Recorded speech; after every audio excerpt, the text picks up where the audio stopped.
ክላስ ጨረሳችሁ የሪሰርች ፔፐር የምትሰሩበት ሰዓት ላይ ናችሁ። አድቫይዘራችሁ የቫንኮቨር ስታይል የምትጠቀሙ ነግሯችኋል። ነገር ግን እናንተ የሃርቫርድ ስታይል ነው ያላችሁ። ስለዚህ ሁሉን ሪፈረንስ ማኑዋሊ መቀየር ትጀምራላችሁ። ይህ ደግሞ ብዙ ሰዓት ይወስዳል እና ያስጨንቃል። ከሃርቫርድ ወደ ቫንኮቨር ሪሰርች ስታይል በአንድ ክሊክ እንዲቀየርላችሁ ትፈልጋላችሁ። ኢንትኖት ሁሉ በአንድ ክሊክ ይፈታዋል። ኖ ማኑዋል እና መጨረሻ ላይ የምነግራችሁ ብዙ ሰው የማያውቀው አንድ ስቴፕ ይላል። ዝግጁ ናችሁ? ለማታውቁኝ በጣም ነኝ እንጂ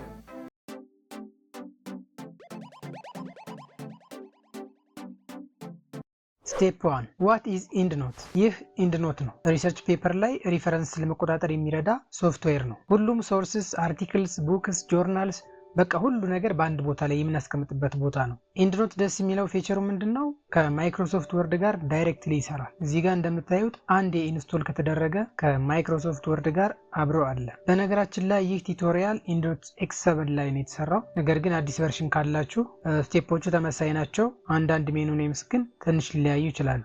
ስቴፕ 2 ክሬቲንግ አን ኢንድኖት ላይብራሪ። ኢንድኖት ለመጀመሪያ ጊዜ ስትጭኑ ላይብራሪ አልተፈጠረላችሁም። እናንተ ራሳችሁ መፍጠር አለባችሁ። ይህ የምታዩት የማስተርስ ዲግሪ ስራ እየተጠቀምኩበት ስለሆነ አዲስ ላይብራሪ እንዴት ክሬት እንደምናደርግ እንይ። መጀመሪያ ኢንድኖት እንከፍታለን። ከዚያ ፋይል የሚለው ጋር ሄደን ኒው እንለዋለን። ዜን ላይብራሪያችን ሴቭ የምናደርግበትን ቦታ እንመርጣለን። ለምሳሌ ዶክመንትስ ጋር ቢሆን ቀጥለን ኒው ፎልደር ክሬት እናደርጋለን። ይህን ለማድረግ ዶክመንትስ ላይ ራይት ክሊክ እናደርግና ኒው የሚለው ጋር እንሄዳለን። ዜን ፎልደር የሚለው ጋር እንሄድና ከዚያ ኢንድኖት ፎልደር የሚል ኔም እንሰጠዋለን። ከዚህ ፎልደር ላይብራሪያችን እንዲቀመጥልን ይህን እንመርጥለታለን። ቀጥለን ቴሲስ ላይብራሪ ብለን ፋይል ኔም እንሰጠውና በመጨረሻም ሴቭ እንለዋለን። አሁን ላይብራሪያችን ዝግጁ ነው። ልብ በሉ፣ ይህ በጣም ወሳኝ ነገር ነው። ቴሲስ ላይብራሪ ብለን ላይብራሪ ስንፈጥር ኢንድኖት ራሱ በአንድ ጊዜ ሁለት ነገር ይፈጥርናል ራሱ ማለት ነው። ቴሲስ ላይብራሪ ዶት ኢኤንኤል የሚልና ቴሲስ ላይብራሪ ዶት ዲቲ የሚል ማለት ነው። ይሄኛው ዶት ኢኤንኤል የሚለው ዋናው ላይብራሪ ፋይል ሲሆን ሁልጊዜ የምትከፍቱት ይሄንን ነው። ዶት ዲቲ ደግሞ አታች የምናደርጋቸውን የፒዲኤፍ ፋይሎች እና ሌሎች ሪፈረንሶች የሚቀመጡበት ፎልደር ነው። ሪሜምበር፣ እነዚህ ሁለት ነገሮች ሁልጊዜ በአንድ ፎልደር ውስጥ ነው አብረው ቆይት ያለባቸው። ዶት ኤንኤል ፋይልን ብቻ ወደ ሌላ ቦታ ብናንቀሳቀስ ላይብራሪያችሁ ይከፈታል። ነገር ግን አታች ያደረጋችሁ ፒዲኤፍ ሁሉ ይጠፋል። ላይብራሪ አንዴ ከፈጠራችሁ በኋላ ቀጣዩ ጊዜ ኢንድኖት ስትከፍቱ ቀደም ሲል የተጠቀማችሁትን ላይብራሪ ራሱ አውቶማቲካሊ ይከፍትላችኋል። ምንም ፍለጋ ያስፈልገውም ማለት ነው። አሁን ኢንድኖት ስትከፍቱ ሶስቱ ፓናሎች ይታያሉ። እነዚህም ላይብራሪ ፓኔል ሁሉም ሪፈረንስ የሚቀመጥበት ማለት ነው። ፕሪቪው ፓኔል የተመረጠውን ሪፈረንስ ዝርዝር ያሳያል። ኢምፖርት ያደረግነው ሪፈረንስ ስለሌለ እንደምታዩት ባዶ ነው። ሰርች ባር ደግሞ በአውቶ ሬም ታይትል ኪወርድ ፈጣን ሰርች ለማድረግ የሚያስፈልግ ፓኔል ነው ማለት ነው። ሁለተኛ ላይብራሪ ለምሳሌ ለሌላ ሪሰርች ፕሮጀክት ለብቻ መፍጠር ከፈለጋችሁ ፋይል የሚለው ጋር ሄዳችሁ ኒው በማለት አዲስ ላይብራሪ ክሬት ማድረግ ትችላላችሁ። ስቴፕ 3 ክሬቲንግ ግሩፕስ ኦር ላይብራሪ ኦርጋናይዜሽን። ወደ ጉግል ስኮላር ከመግባታችን በፊት አንድ ትንሽ ግን ወሳኝ ስቴፕ አለ። ብዙ ጊዜ ተማሪዎች ቀጥታ ወደ ጉግል ስኮላር ይገቡና ብዙ ሪፈረንሶችን ኢምፖርት ያደርጋሉ። ከዚያ በኋላ ላይብራሪያቸውን ለማደራጀት ይሞክራሉ። ችግሩ ምን ላይ ነው? በኋላ አደራጃለሁ ይባላል፣ ግን 100 ወይም ከዚያ በላይ ሪፈረንስ ኢምፖርት አድርገው የሚፈልጉትን ሪፈረንስ ለማግኘት ሁሉንም ጽሁፎች መልሰው ማንበብ ያስፈልጋል። ይህ ደግሞ ያው ብዙ ጊዜ ይወስድብናል። ትክክለኛው ቅደም ተከተል ይህ ነው። ኢምፖርት ከማድረግ በፊት ግሩፕስ ፍጠሩ። ከዚያ ማንኛውንም ሪፈረንስ ኢምፖርት ስታደርጉ ወዲያውኑ ወደ ፈጠራችሁት ግሩፕ መጨመር ነው። ምክንያቱም ትውስታችን ትኩስ እያለ ወዲያውኑ ለማደራጀት እንችላለን ማለት ነው። ከቆየን ግን ያው ስለምንረሳው። ይህ ለምን ይጠቅማል? ቴሲሳችን ስናስብ ቻፕተር አለ፣ ኢንትሮዳክሽን፣ ሊትሬቸር ሪቪው፣ ሜቶዶሎጂ፣ ዲስከሽን የሚለው ማለት ነው። እነዚህን ቻፕተርስ በኢንድኖት ውስጥ እንደ ግሩፕስ አስቀድመን ብናዘጋጅ ጉግል ስኮላር ላይ ፈልገን የምናገኘው ሪፈረንስ ወይም አርቲክል ወዲያው የትኛው ግሩፕ ውስጥ መግባት እንዳለበት እናውቃለን። ምክንያቱም ሰርች የምናደርገው ራሱ ስለ ሜቶዶሎጂ ወይም ስለ ኢንትሮዳክሽን ስለሆነ ማለት ነው። ይህን ግልጽ እንድትሆኑ ለምሳሌ ሰርች ሪዛልት ላይ አለሙ 2019 ሃንድ ዋሺንግ ስታቲክስ ኢን ኢትዮጵያ የሚል ብናገኝ ሲምፕሊ የኢንትሮዳክሽን ወይም ባክግራውንድ ግሩፕ ጋር እንጨምረዋለን ማለት ነው። አናዘር ኤግዛምፕል ደግሞ ታደሰ 21 ሰርቬይ ሜቶዶሎጂ ፎር ሃንድ ዋሺንግ የሚል ብናገኝ ክሊርሊ ያው ስሙ እንደሚያሳየው ሜቶዶሎጂ የሚለው ግሩፕ ጋር እንጨምረዋለን ማለት ነው። ኢንድኖት ይህን ችግር በግሩፕስ ይፈታዋል። እንዴት ግሩፕስ እንደምንፈጥር እንይ። በኢንድኖት ውስጥ ሌፍት ፓኔል ጋር ማይ ግሩፕስ የሚለው ላይ እንሄድና ራይት ክሊክ እናደርጋለን። ከዚያ ክሬት ግሩፕ እንለዋለን። አዲስ ግሩፕ እንደምታየው ክሬት ይሆንና ኤዲት ለመደረግ ዝግጁ ይሆናል። ስም እንጻፍለት ለዚህ ግሩፕ ማለት ነው። ለምሳሌ ቅድም እንዳልኳቸው ቻፕተር 1 ኢንትሮዳክሽን ቢሆን ይህን እንጽፋለን። ዜን ይህን ፈጠራ ሂደት አሁንም ለሌሎቹ ቻፕተር 2 ሊትሬቸር ሪቪው፣ ቻፕተር 3 ሜቶዶሎጂ፣ ቻፕተር 4 ዲስከሽን እያልን በመድገም አጠቃላይ 4 ግሩፕ አዘጋጀን ማለት ነው። እዚጋ እንደምታዩት ወደ ታች ተቀምጠዋል። ግሩፕ ክሬት ማድረጋችን ላይብራሪያችን ሜን ዊንዶው ላይ ለማደራጀት እና አርቲክሎችን በየግሩፑ ለመከለስ ወይም ደግሞ ሪቪው ለማድረግ ይጠቅመናል። ለምሳሌ ኢንትሮዳክሽን ላይ መግባት ያለባቸው ሪፈረንሶች እነዚህ ከሆኑ የት ቦታ ላይ የሚገቡ የሚለውን ለማየት ያው የኢንትሮዳክሽን ላይ የገቡ ሪፈረንሶችን ሙሉ ሪቪው ማድረግ እንችላለን። የሌላውም በሜቶዶሎጂም በተመሳሳይ ሪቪው ማድረግ እንችላለን ማለት። ስቴፕ 4 ኢምፖርቲንግ ሪፈረንስ ፍሮም ጉግል ስኮላር ቱ ኢንድኖት። በመጀመሪያ ኢንተርኔት የምንጠቀመው አፕሊኬሽን ላይ እንሄድና ሳሌ እዚህ ጋር እንደምታዩት ፋየርፎክስ ነው እየተጠቀምኩ ያለሁት። ጉግል ስኮላር ብለን ሰርች እንለዋለን። ከዚያ ጉግል ስኮላር ሆምፔጅ ጋር እንሄዳለን። ጉግል ስኮላር እዚህ ላይ እንደምታዩት ለሊትሬቸር ሪቪው የሚያስፈልጉን ፐብሊሽድ የሆኑ ቡክስ፣ አርቲክልስ ወይም ሪሰርች ፔፐርስ የምናገኝበት ሰርች ኢንጂን ነው። ቀጥለን የምንፈልገውን ርዕስ ሰርች ባር ጋር ሄደን እንጽፋለን። ለምሳሌ ሃንድ ዋሺንግ ፕራክቲስ ኢን ኢትዮጵያ ወይም ሌላ እናንተ ለሪሰርቻችሁ የሚጠቅም ማንኛውም ታይትል ሊሆን ይችላል። ጽፈን ሰርች እንለዋለን። አሁን እንደምታዩት ብዙ ፐብሊሽድ የሆኑ አርቲክልስ ያመጣልናል። ከዚህ ጋር በጣም ወሳኙ ነገር በግራ በኩል አርቲክልስ ከሚለው ስር እነዚህ የተለያዩ አማራጮች አሉ። ኤኒታይም ማለት በየትኛውም ጊዜ የታተሙ ኤኒ ፔፐሮች አምጣልኝ እንደማለት ነው። ሲንስ 2026 የሚለው ደግሞ ከ2026 ጀምሮ የታተሙትን አርቲክሎች አምጣልኝ ማለት ነው። ኢንሞስት ኢትዮጵያን ዩኒቨርሲቲ ብዙ ጊዜ ሪኮመንድ የሚደረገው ኢንጀነራል ትሬሾልድ ላስት 10 ይርስ ሲሆን ለሜዲካል ኤንድ ሄልዝ ቴክኖሎጂ ኤንድ ኮምፒውተር ሳይንስ ሪሰርች ደግሞ ላስት 5 ይርስ ነው። ምክንያቱም በጥናት የሚቀየሩና የሚሻሻሉ ነገሮች ስለሚኖሩ ማለት ነው። ስለዚህ እንደየሁኔታው ስለሚለያይ ዲፓርትመንታችን ወይም አድቫይዘራችን መጠየቅ ይኖርብናል። ስለዚህ ለምሳሌ ላስት 5 ይርስ ተጠቀሙ ብንባል ታች ላይ ከስተም ሬንጅ የሚል አለ። እዚህ ጋር እንደምታዩት ይህን ክሊክ በማድረግ 2022 አፕቱ 2026 ብለን ሰርች እንለዋለን። ይህ እንግዲህ የሚያመጣልን ሪዘልት ፊልተርድ የሆኑትን ነው። አውትዴትድ የሆኑ አርቲክሎች ያስወግድልናል፣ ፕላስ ጊዜያችን ደግሞ ሴቭ ያደርግልናል ማለት ነው። ሌላው ማየት ያለብን ነገር እዚህ ላይ ያሉት ሁሉም ሪዛልትስ ለሪፈረንስ ይጠቅሙናል ማለት አይደለም። በእያንዳንዱ የአርቲክል ሊንክ እየገባን ከኛ የሪሰርች ታይትል ጋር የሚሄድና ለሪፈረንስ የሚሆን ጠቃሚ መረጃ መኖሩን ቼክ ማድረግ አለብን። አብስትራክቱን አንብበን ጠቃሚ ነው ብላችሁ ካሰባችሁ ላይብራሪ ብቻ መታመን ሳይሆን እያንዳንዱ አርቲክል ስታነቡ ቀድማችሁ ሳይቴሽን ማፕ ያዙ። ይህ ማለት በኋላ የሪሰርች ዶክመንታችሁ ሳይቴሽን ኢንሰርት ስታደርጉ በቀላሉ ለማስታወስ እንዲረዳችሁ ነው። ለሪፈረንስ የመረጣችሁትን አርቲክል አውተር፣ ይር፣ ታይትል እና ለየትኛው ክፍል እንደሚጠቅመን ሴቭ ማድረግ አለባችሁ። ለምሳሌ ኢንትሮዳክሽን፣ ሜቶዶሎጂ፣ ሊትሬቸር ሪቪው፣ ዲስከሽን ለዚህ የሚጠቅሙ ሪፈረንሶች የትኞቹ ናቸው የሚለውን በአርቲክል አውተር፣ ይር እና ታይትል ለይቶ ማስቀመጥ ማለት ነው። ምሳሌ ሜቶዶሎጂ ሴክሽን ትሉና ታች ላይ እዚህ እንደምታዩት ታደሰ 2021 ሰርቬይ ሜቶዶሎጂ ፎር ሃንድ ዋሺንግ ስተዲስ፣ በቀለ 2020 ሳምፕል ሳይዝ ካልኩሌሽን አፕሮች እንላለን። ኢንትሮዳክሽን በተመሳይ፣ ለዲስከሽን በተመሳይ የሚያስፈልጉ ታይትሎች በዚህ መንገድ ሴቭ ብናደርግ በኋላ ኢምፖርት ስናደርግ እናየዋለን። ሴቭ ያደርግልናል ማለት ነው ጊዜያችን። ቀጥለን ባክ አሮው እንጫንና ይህን የመረጥነውን አርቲክል ከስሩ ሳይት የሚለውን ክሊክ እናደርጋለን። እኛ የምንፈልገው ወደ ኢንድኖት ኢምፖርት ማድረግ ስለሆነ ኢንድኖት የሚለውን እንመርጣለን። ራሱ ዳውንሎድ ያደርግልናል። እንደምታዩት ከዚህ ላይ ብዙ አርቲክል ዳውንሎድ ብናደርግ ራሱ ፋይል ይሰጠዋል። ስኮላር 1 ስኮላር 2 እያለ እንደምታዩት ማለት ነው። እና ዳውንሎድ ውስጥ ነው የሚቀመጠው። ኢምፖርት ቱ ኢንድኖት የሚል ከመጣልን በዚህ መንገድም ዳውንሎድ ማድረግ እንችላለን። ነገር ግን ይህ የሚመጣልን ጉግል ስኮላር ላይ ሴቲንግ ውስጥ ገብተን የሚስተካከል ነገር አለ። እሱ ስናስተካክል ብቻ ነው። እሱን ከፈለጋችሁ ኮሜንት ላይ ያሳውቁኝ እንዴት ይህን ሴቲንግ ማምጣት እንደምንችል ማለት ነው። ሳይት የሚለውን ስንጫን ምናልባት ደግሞ አንዳንድ አርቲክሎች ወይም ቡኮች ኢንድኖት የሚል አማራጭ ባያመጡልን ሪፍማን የሚለው የምታዩት ይህን ክሊክ በማድረግ በተመሳሳይ መልኩ ያወርድልናል ማለት ነው። ቀጥለን እዚሁ ላይ የኤክስ ምልክቷን ስንጫን ወደ ቀድሞ ቦታው ይመልሰናል። የመረጥነው ፋይል ዳውንሎድ የሚሆን ፒዲኤፍ ካለው ለማውረድ ፒዲኤፍ የሚለው ወይም ደግሞ መጽሐፍ ከሆነ ኤችቲኤምኤል የሚለውን ክሊክ ስናደርገው ራሱ ይከፍታል። ከዚያ በቀኝ በኩል ሄደን ይህንን የዳውንሎድ ምልክት በመጫን ወይም ደግሞ ኮንትሮል+ኤስ እንጫናለን። ቀጥለን በኋላ ለመለየት እንዳያስቸግር ለማስታወስ የሚረዳን ስም በመጠቀም ሬኔም ማድረግ ወይም ዳውንሎድ የሆነውን ፋይል ማለት ነው። ምሳሌ ቅድም ያየነው ሜቶዶሎጂ ታደሰ 2021 ሰርቬይ ሜቶድ ፎር ሃንድ ዋሺንግ ወዘተ እያለ ማለት ነው። ከዚያ ሴቭ ስንል ራሱ ሴቭ አድርጎ ያስቀምጥልናል። አሁን ባክ አሮ እንጫንና ሳይት ከሚለው ጎን ሪሌትድ አርቲክልስ የሚል አለ። ይህን የምንጫነው ተቀራራቢ ይዘት ያላቸውን አርቲክሎች ያመጣልናል። ይህም ብዙ አርቲክል በመፈለግ የምናጥፈውን ጊዜ ይቆጥብልናል። ጠቃሚ አርቲክል ካገኘን ይህንንም በተመሳሳይ መንገድ ማውረድ እንችላለን። ለሪፈረንስ የምንፈልገውን አርቲክል ዳውንሎድ አድርገን ከጨረስን በኋላ ወርድ ዶክመንታችን ላይ ኢንድኖት የሚለው ጋር እንሄዳለን። ጎቱ ኢንድኖት የሚለው ጋር እንሄዳለን። አሁን እንደምታዩት ይህን ፖፕ ዊንዶ ይመጣልናል። አሁን አዲስ አርቲክሎችን እንዴት ወደ ኢንድኖት ኢምፖርት እንደምናደርግ እንይ። አንዱ አማራጭ ፋይል ጋር ሄደን ኢምፖርት እንላለን። ዜን ፋይል የሚለውን መርጥና ወይም ደግሞ ሁለተኛው እዚህ ጋር ወደ ታች የሚያሳየውን የአሮ ምልክት ክሊክ ማድረግ ይቻላል። ሁለቱም እንደ አይነት ተመሳሳይ ፖፕአፕ ዊንዶን የሚያመጡት። ቀጥለን ኢምፖርት ፋይል ጋር ቹዝ እንለውና ዳውንሎድ ያደረግነውን ቅድም ሴቭ ያደረግነውን ራሱ ዳውንሎድ ያደረገልንን የኢንድኖት ወይም የሪፍማን ፋይል እንመርጣለን። ከዚህ ኦፕን እንለዋለን። እንደምታዩት የመረጥነው ፋይል እዚህ ላይ መጥቶልናል። ኢምፖርት ኦፕሽን የሚለው ውስጥ ሄደን ኢንድኖት ኢምፖርት እንለዋለን። ቀጥሎ ዱፕሊኬትስ የሚለው ጋር ሪፈረንሳችን እንዲደገም ስለማንፈልግ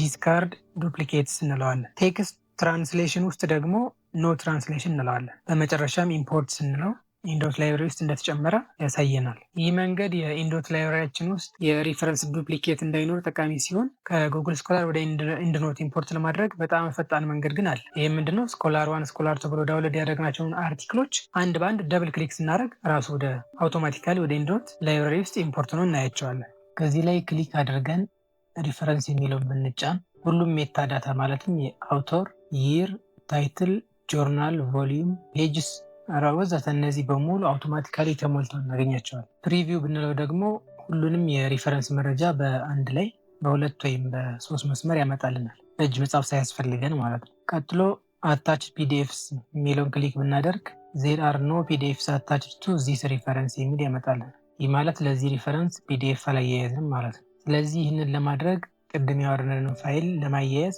ይችን ምልክት ክሊክ እናደርጋለን። ከዚያ ዳውንሎድስ ጋር ሄደን ያወረድነውን ፋይል እንመርጣለን ማለት ነው። ቀጥለን ኦፕን ስንለው እንደምታዩት ፋይሉ ራሱ ይከፍትልናል። ለዚህ ነው ቅድም ፒዲኤፍ ዶክመንት ዳውንሎድ ስናደርግ ለማስታወስ የሚረዳ ፋይል ኔም ሴቭ ማድረግ አለብን ያልኩት። አሁን ኦል ሪፈረንስ የሚለው ጋር እንሄዳለን። እንደምታዩት ዱ ዩ ዋንት ቱ ሴቭ ዘ ቼንጅስ ምናምን የሚል ፖፕአፕ ዊንዶ ያመጣልናል። አሁን አታች ያደረግነው ፒዲኤፍ ዶክመንት ሴቭ እንዲሆን ስለምንፈልግ የስ እንለዋለን። ፒዲኤፍ አታች ያልሆነላቸው ሪፈረንስ ይች ምልክት አይኖራቸውም። ስለዚህ በቀላሉ መለየት እንችላለን በዚህ ማለት ነው። ሰው እየመረጥ ፒዲኤፍ አታች እናደርግላቸዋለን እና ሴቭ ማድረጋችን ደግሞ መርሳት የለብንም ለእያንዳንዱ ፒዲኤፍ አታች ስናደርግ ማለት ነው።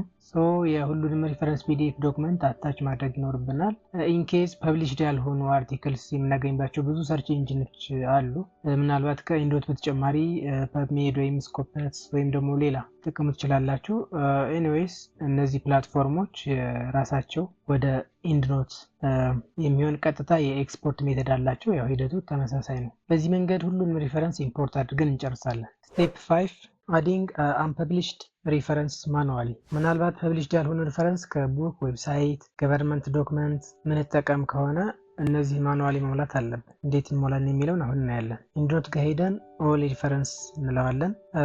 ዜን ኒው ሪፈረንስ የሚለውን ሲምቦል እንጫናለን። እዚህ የፕላስ ምልክት ያለበትን ማለት ነው። እንደምታዩት ኤዲት ለማድረግ ዝግጁ የሆነ የመጻፊያ ቦታ ይመጣልን። መጀመሪያ ሪፈረንስ ታይፕ የሚለው ጋር የምንጠቀመውን የሪፈረንስ አይነት እናጣለን። እንደምታዩት ቡክ፣ ኢንሳይክሎፔዲያ፣ ገቨርንመንት ዶክመንት፣ ሪፖርት፣ አንፐብሊሽድ ወርክ፣ ዌብ ፔጅ ወዘተ ብሎ ያመጣናል በአልፋቤት።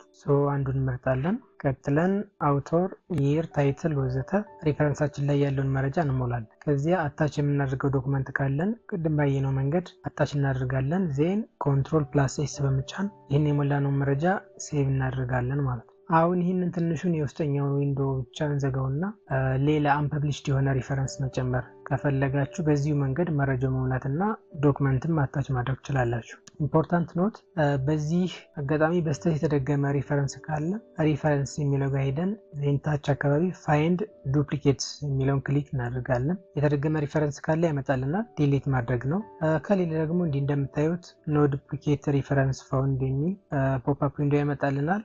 ኦኬ እንለዋለን። በዚህ መንገድ ሁሉንም ሪፈረንስ ወደ ኢንድኖት ኢምፖርት አድርገን ከጨረስን በኋላ ወደ ኔክስት ስቴፕ እንሄዳለን። ስቴፕ 6 አዲንግ ሪፈረንስ ቱ ግሩፕስ።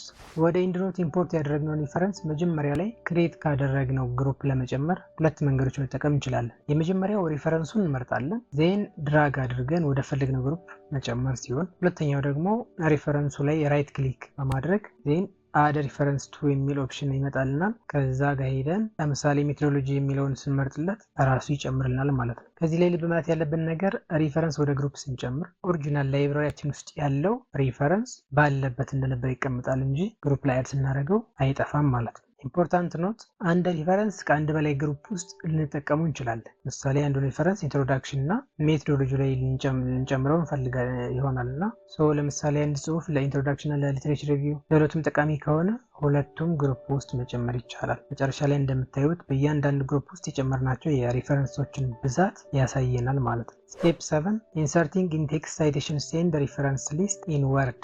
አሁን ሪፈረንስ ካደራጀን በኋላ ቀጣዩ ደረጃ እነዚህን ሪፈረንስ በትክክል ወርድ ዶክመንት ውስጥ ሳይቴሽን አድርገን መጨመር ነው። በመጀመሪያ የወርድ ዶክመንታችንን እንከፍታለን። ቀጥለን ሳይቴሽን መጨመር የምንፈልግበት ቦታ ላይ ከርሰሩን እናስቀምጣለን። ለምሳሌ የሴንቴንስ ኦር ፓራግራፍ መጨረሻ ላይ ከፉል ስቶፕ በፊት ማለት ነው። ዜን ኢንድኖት ታብን እንመርጣለን። ቱል ባር ላይ ኢንሰርት ሳይቴሽን የሚለውን በተን እንጫናለን። እንደምታዩት ሰርች ቦክስ ይከፈታል። እዚህ ክፍት ቦታ ላይ ቀደም ለማስታወስ የሚረዳን ሳይቴሽን ማፕ በማስታወሻ ያዙ ያልኳችሁ እዚህ ላይ ነው የሚጠቅመን እና ከሳይቴሽን ማፕ ላይ መርጠን የአውተር ስም ወይም ደግሞ ኪወርድ ለምሳሌ ሀረር ወይም ደግሞ ሃንድ ዋሺንግ እንጽፋለን። አሁን ፋይንድ ስንለው ዊንዶውስ ላይብራሪ ውስጥ ያሉ ማቺንግ ሪፈረንስ ይታያሉ።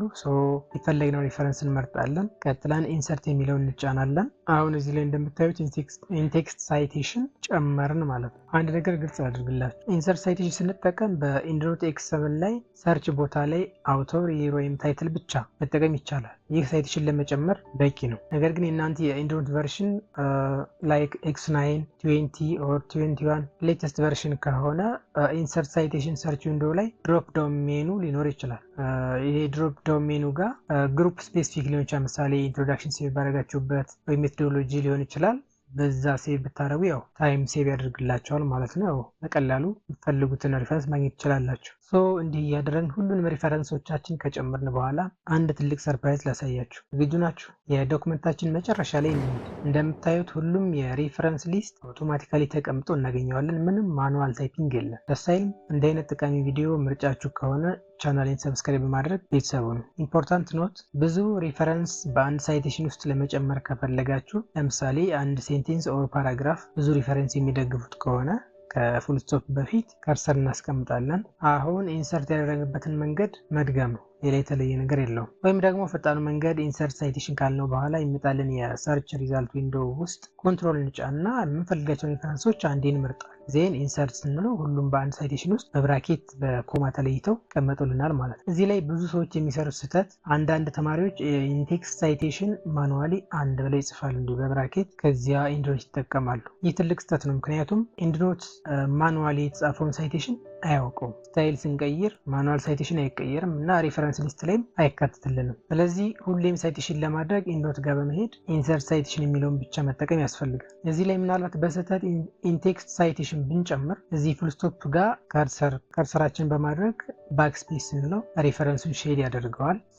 አሁን ደግመን ባክስፔስ ስንለው ይጠፋልናል። ከዚያ ሳንረሳ ወዲያውኑ አፕዴት ሳይቴሽን ኤንድ ቢብሊዮግራፊ የሚለውን ክሊክ በማድረግ አፕዴት ማድረግ ያስፈልጋል። አሁን ኢንቴክስት ሳይቴሽን እና ሪፈረንስ ሊስት በትክክል የወርድ ዶክመንታችን ውስጥ ጨምረናል። እንቀጥል። ስቴፕ 8 ኮንቨርቲንግ ሃርቫርድ ቱ ቫንኮቨር ሪፈረንስ ስታይል። ከዚያ በፊት የብዙ ሰው ጥያቄ ስለሆነ የሁለቱን የሪፈረንስ ስታይል ልዩነት ባጭሩ ቫንኮቨር ስታይል ቁጥሮችን ይጠቀማል። ለምሳሌ በብራኬት አንድ ከዚያም በላይ የምንጨምር ከሆነ ደግሞ 2 3 እያለ ይቀጥላል ማለት ነው። ሃርቫርድ ስታይል ደግሞ አውቶር ኮማ ዴት ይጠቀማል። ለምሳሌ አበበ ኮማ 2023። ሁለቱ ሙሉ በሙሉ የተለያዩ ናቸው፣ ነገር ግን ኢንድኖት በሰከንዶች ቀይሮ ይሰጠናል። አሁን እንደምታዩት የተጠቀምነው የሪፈረንስ ስታይል ሃርቫርድ ስለሆነ ዶክመንታችን ውስጥ ያለው ኢንቴክስት ሳይቴሽን አውቶር ዴት በማድረግ በብራኬት ውስጥ ያስቀምጦልናል። ታች ላይ የሪፈረንስ ሊስቶችን ደግሞ መጨረሻ ላይ ዶክመንታችን ውስጥ በተቀመጡበት ቅደም ተከተል መሰረት አስቀምጦልናል። ልብ በሉ፣ በአልፋቤት አይደለም፣ ዶክመንታችን ላይ በተቀመጡበት ቅደም ተከተል መሰረት ማለት ነው። አሁን ይህንን ወደ ቫንኮቨር ሪፈረንስ ስታይል ለመቀየር የወርድ ዶክመንታችን ጋር ኢንዶት የሚለውን ክሊክ እናደርጋለን። ቀጥለን ስታይል የሚለው ውስጥ እንደምታዩት ከረንትሊ ሃርቫርድ ነው የሚያሳየን። ከዚያ ይህንን ድሮፕ ዳውን ክሊክ እናደርጋለን። ያው እኔ ከዚህ በፊት ስለሰራሁበት በተደጋጋሚ የጠቀምኳቸውን ነው የሪፈረንስ አማራጮች ያመጣልኝ ማለት ነው። እናንተ ግን ማድረግ ያለባችሁ ሰሌክት አናዘር ስታይል ትሉታላችሁ። ቀጥሎ የሚመጣው የፖፕአፕ ዊንዶ ውስጥ ከኤስ ከዜድ ሁሉንም በአልፋቤቲካል ኦርደር እየተቀመጡ የተለያዩ ሪፈረንስ አማራጮች አሉ። ወደታች በመሄድ ቫንኮቨር የሚለውን እንመርጣለን። ዜን ኦኬ እንለዋለን። ምን እንደሆነ እንመልከት። ሁሉ ኢንቴክስት ሳይቴሽንስ ወዲያው ከአውቶር ኮማ ዴት ወደ ቁጥሮች ተቀይረዋል። በተጨማሪም ታች ያለው የሪፈረንስ ሊስት ሙሉ በሙሉ በቫንኮቨር ሪፈረንስ ስታይል ሆነ። በአንድ ክሊክ ሁሉ ነገር አውቶማቲካሊ ይቀየራል። ስቴፕ 9 ቢፎር ሴንዲንግ ቱ ዩር አድቫይዘር ኤንድ ዲፓርትመንት። አስታወሳችሁ ቪዲዮ መጨረሻ ላይ ብዙ ሰዎች የሚያዩት ጠቃሚ ነገር ነግራቸዋለሁ ብያቸው ነበር። አሁን እሱ እናያለን። አሁን ቴስታችን ጨርሰናል። ሪፈረንስ ሁሉ በትክክል አስቀምጠናል። ስታይልም ወደ ቫንኩቨር ወይም ወደ ሌላ ወደምንፈልገው ቀይረናል። ነገር ግን ወደ አድቫይዘር ወይም ዲፓርትመንት ከመለቃችን በፊት አንድ ወሳኝ ስቴፕ መጨረሻ ላይ መውሰድ አለን። ምን ለማድረግ ነው? ኮንቨርት ቱ ፕሌን ቴክስት። ለምን ይህን ማድረግ አለብን? በወርድ ዶክመንታችን ውስጥ የኢንድ ኖትን ሳይት ፋይል ዩ ራይት ተጠቅመን ኢንቴክስት ሳይቴሽን ስንጨምር ኢንድ ኖት አበበ ኮማ 2023 ብሎ ታይፕ አያደርግም ወይም ደግሞ አይጽፍም። ይልቁንም ከምናየው ሳይቴሽን ጀርባ የተያያዘ ሂድን ኢንስትራክሽንስ ኢንሰርት ያደርጋል። እነዚህ ሂድን ኢንስትራክሽንስ ፊልድ ኮድስ ይባላሉ። ቲንክ ኦፍ ኢት ላይክ አን አይስበርግ። እኛ ወርድ ዶክመንት ውስጥ የምናየው አበበ ኮማ 2023 የሚለውን ሲሆን አክቹሊ ውስጥ ላይ ያለው ግን ይህ ስክሪኑ ላይ የምታዩት ረዥም ጽሁፍ ነው። ይህን እንዴት ማየት እንደሚቻል ቀጥታ ኢንቴክስት ሳይቴሽን ያለበት የወርድ ዶክመንታችን ጋር በመሄድ ለምሳሌ የአንዱን ሪፈረንስ የፊልድ ኮድ ማየት በምፈልግ እዚህ ላይ ክሊክ ስናደርግ እንደምታዩት ሼድ ይሆናል። ዜን ሺፍት ፕላስ F9 ስንለው ፊልድ ኮድ ያሳየናል። ወደ ቀድሞ ቦታ ለመለስ ድጋሜ ሺፍት ፕላስ F9 ማለት ነው። ዋርኒንግ፣ ይህን ኤዲት ማድረግ ኤንድኖት በትክክል እንዳይሰራ ስለሚያደርገው በፍጹም ኤዲት ማድረግ የለብንም። ይህን የሚታየውን ፊልድ ኮድ ማለት ነው። ፊልድ ኮድ የሚሸከሙት የሪፈረንስ ፉል ዳታ ሲሆን ኤንድኖት ራሱ የሚቆጣጠራቸው ከኤንድኖት ላይብራሪ ጀርባ ያሉ ህያው ሊንኮች ናቸው። እነዚህ ፊልድ ኮድስ መኖራቸው ብዙ ጠቀሜታ አለው። ለምሳሌ ሳይቴሽናችንን ከሃርቫርድ ወደ ቫንኮቨር በቀላሉ ለመቀየር፣ ሌላ ደግሞ ሪፈረንሳችን ኤዲት ብናደርግ ወርድ ዶክመንታችንም አፕዴት ይሆናል። በተጨማሪም ኤንድኖት ሁሉንም ፊልድ ኮድስ በማንበብ የወርድ ዶክመንታችን መጨረሻ ላይ የሪፈረንስ ሊስት ለመስራት ይጠቀምበታል። ግን ይህንን ዶክመንት ላልያዘ ሰው ለምሳሌ ለአድቫይዘር ወይም ደግሞ ለዲፓርትመንት ስንልክ ችግር ሊፈጠር ይችላል። ሌላ ኮምፒውተር ላይ ሲከፈት ፊልድ ኮድስ ሼድድ መሆን ይታይ ይችላል። ወይም ኢንዶት የሌለው ሰው ጋር ከተላከ ፎርማቲንግ ሊበላሽብን ይችላል። አሊያም ደግሞ አንዳንድ ጊዜ አክሲደንታሊ ክሊክ ቢሆን ሳይቴሽን ራሱ ዲስአፔር ሊል ይችላል። ስለዚህ ሁሉን ነገር ጨረሰን ለመላክ ወይም ሰብሚት ለማድረግ ዝግጁ ስንሆን ፕሌን ቴክስት ኮፒ ክሬት ማድረግ አለብን ማለት ነው። ይህን እንዴት እንደምናደርግ በወርድ ዶክመንታችን ውስጥ ኤንድኖት ታብን እንመርጣለን። ከዚያ ኮንቨርት ሳይቴሽንስ ኤንድ ቢብሊዮግራፊ የሚለውን ክሊክ ስናደርግ ድሮፕ ዳውን ይከፈታል። ዜን ኮንቨርት ቱ ፕሌን ቴክስት የሚለውን እንመርጣለን። እንደምታዩት የፖፕ አፕ ዊንዶ ይመጣልናል። ይህም ባጭሩ ምንድነው ኦሪጂናል ዶክመንታችሁ እንዳለ ሆኖ ኤንድኖት ፊልድ ኮድስ የሌለው ኮፒ ዶክመንት ክሬት ሊሆን ነው እና መቀጠል ትፈልጋላችሁ ወይ? የሚመጣው ዶክመንት ደግሞ ራሱ ሴቭ ያልሆነ ሌላ ኮፒ የሆነ ዶክመንት ይመጣል። ያንን ሴቭ ማድረግ ይኖርባችኋል። አንሴቭድ ስለሆነ ነው የሚለው።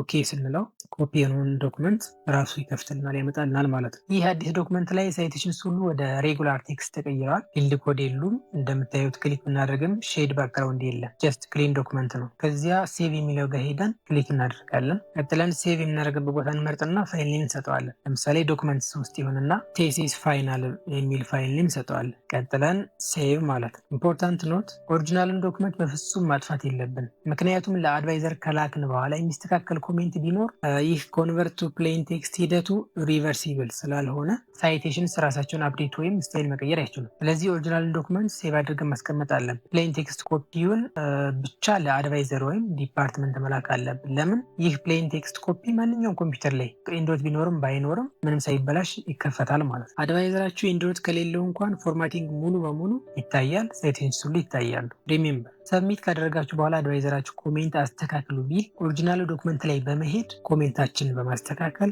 ከዚያ እንደ አዲስ ኮንቨርት ቱ ፕሌን ቴክስት ድጋሚ ክሬት እናደርግና እንልካለን ማለት ነው። በዚህ አጋጣሚ ሰርተን የጨረስነውን ፋይናል ዶክመንት በኢሜይል ስንልክ ኢሜይል ሲግኔቸር እንዲያመጣልን ማለትም የምንጽፈው ሜሴጅ መጨረሻ ላይ ስም፣ ስልክ፣ ፖዚሽን፣ ኢሜይል ወዘተ ራሱ አውቶማቲካሊ እንዲሞላለን እንዴት ማድረግ እንደምንችል የስራውት ቪዲዮ አለ። እዚህ ስክሪን ላይ ያለውን ካርድ ክሊክ በማድረግ ወይም ደግሞ ቻናል ላይ በመሄድ መመልከት ትችላላችሁ። ስለዚህ ከዛሬ ጀምሮ ሪፈረንስ ላይ ሰዓታችሁን አታባክኑ። እንዲህ አይነት ጠቃሚ ቪዲዮ ምርጫችሁ ከሆነ ቻናሌን ሰብስክራይብ በማድረግ ቤተሰብ ሁኑ። አዲስ ቪዲዮ በምለቅበት ጊዜ ኖቲፊኬሽን ደርሳችሁ የደወል ምልክቱን ተጫኑ። ቪዲዮ ከተመቻችሁ ደግሞ ላይክ አድርጉት። እንዲሁም ይህን ቪዲዮ ሪሰርች ለሚሰሩ ጓደኞቻችሁ ሼር ብታደርጉላቸው ሰዓታቸውን ይቆጥብላቸዋል። ግልጽ ያልሆንላችሁ ካለ ወይም በቀጣይ ስለሚ ቪዲዮ እንዲሰራላችሁ እንደምትፈልጉ ኮሜንት ላይ አስቀምጡልኝ፣ መልሳለሁ። በሚቀጥለው ቪዲዮ እስክንገናኝ በያላችሁበት ሰላም።